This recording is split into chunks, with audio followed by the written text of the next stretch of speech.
O Dr. Peter Stoner dedicou a sua vida ao ensino. Ele foi presidente e professor dos departamentos de matemática, astronomia, ciências em algumas universidades. Em 1969, o Dr. Stoner publicou um livro chamado A Ciência Fala. Um dos ensinamentos que aparecem nesse livro é que coincidências estão fora da ciência da probabilidade. Dando um exemplo desse princípio, o Dr. Stoner apresenta a probabilidade de 8 predições. 8 profecias se cumprirem completamente em um único homem.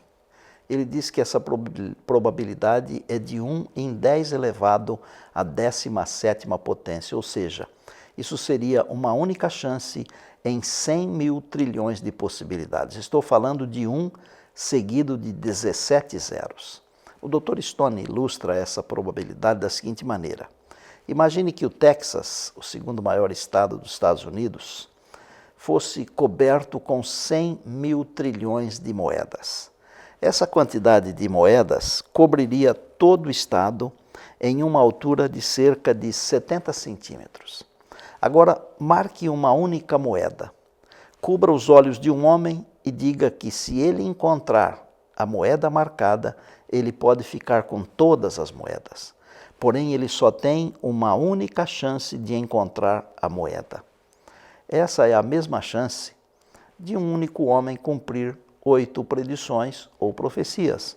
Ou seja, a coincidência está fora da ciência da probabilidade. Agora, e se forem 48 predições?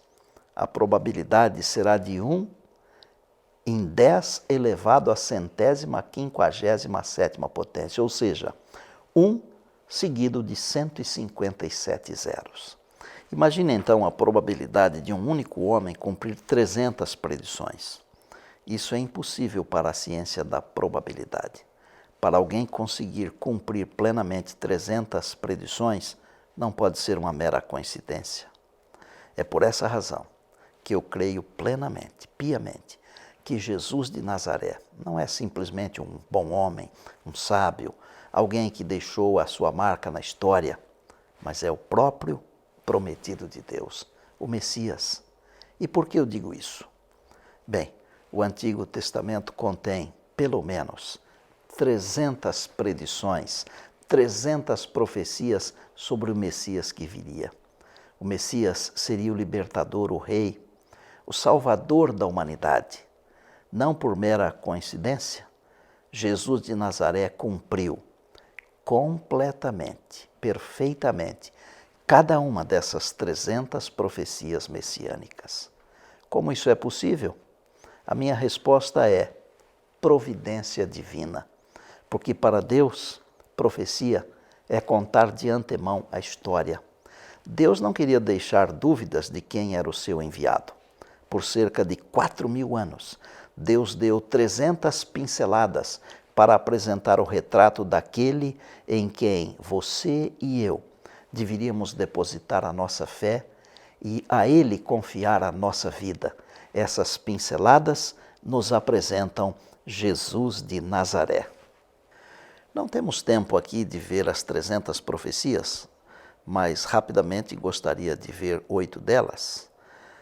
De uma única chance em 100 mil trilhões de possibilidades, nada mais do que isso. Vamos lá. 700 anos antes do nascimento de Jesus, o profeta Miqueias apontou a cidade do nascimento do Messias. E ele diz, está aqui na Bíblia, E tu, Belém de Efrata, pequena demais para figurar como grupo de milhares de Judá, de ti me sairá o que há de reinar em Israel, e cujas origens são desde os tempos antigos, desde os dias da eternidade. Miqueias 5:2.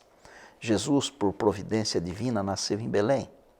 Se ele não tivesse nascido em Belém, eu não o seguiria, pois ele não seria o Messias, pois conforme a profecia, o Messias deveria nascer na cidade de Belém. A segunda profecia messiânica que eu desejo apresentar fala sobre a linhagem do Messias. Ele viria da tribo de Judá. Essa é uma das mais antigas profecias messiânicas. Está no Gênesis, capítulo 49, verso 10. O cetro não se apartará de Judá, nem o bastão do comando de seus descendentes, até que venha aquele a quem ele pertence, e a ele as nações obedecerão. Gênesis 49, 10. Se Jesus não fosse israelita da tribo de Judá, ele não poderia ser o Messias.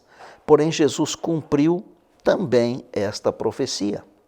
Por volta de 700 anos antes do nascimento de Jesus, o profeta Isaías apontou para a obra, o ministério do Messias. Essa é a terceira profecia messiânica que escolhi. Isaías 61, 1 e 2. O Espírito do soberano, o Senhor, está sobre mim, porque o Senhor me ungiu para levar boas novas aos pobres.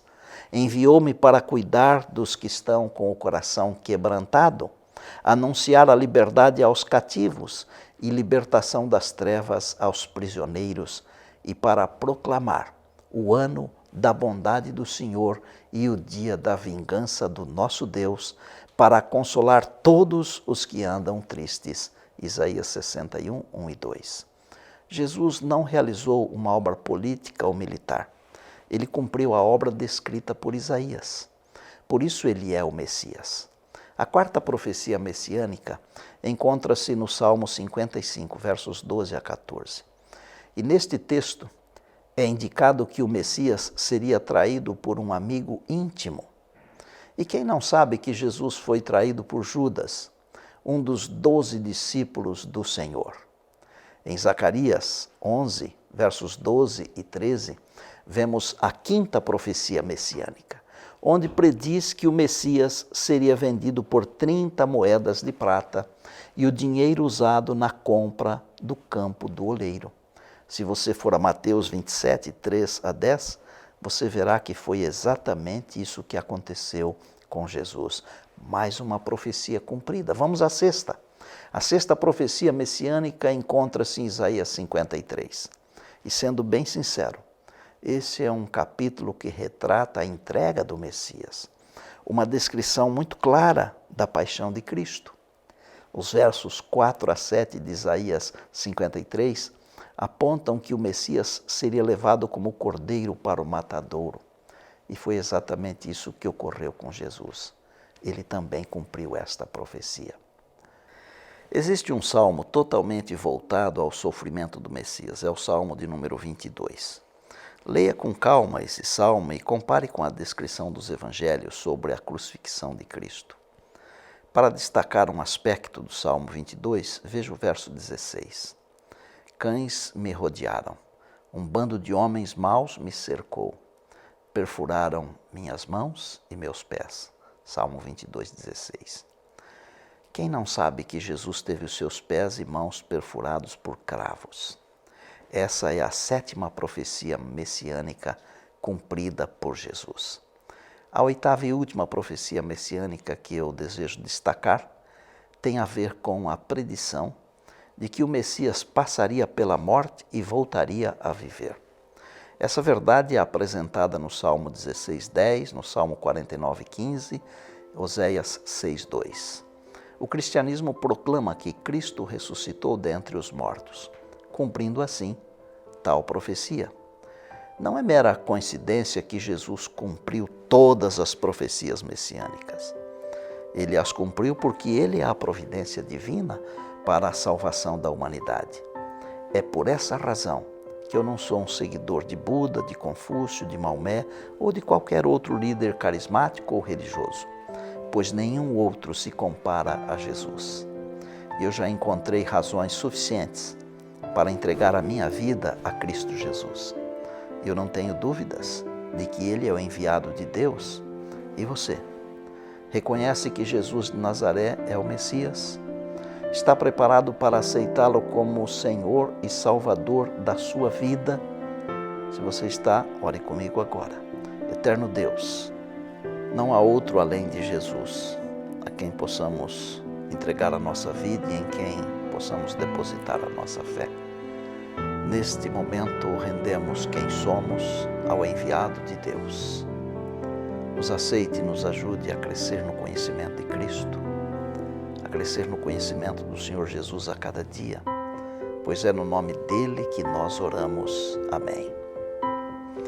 Não se esqueça que a nossa vida se torna cada vez mais deslumbrante e bela à medida que Jesus entra em nosso ser e nos tornamos um com ele. Ok, até a semana que vem. Lembre-se, nada na vida é mais importante do que estar na presença de Deus.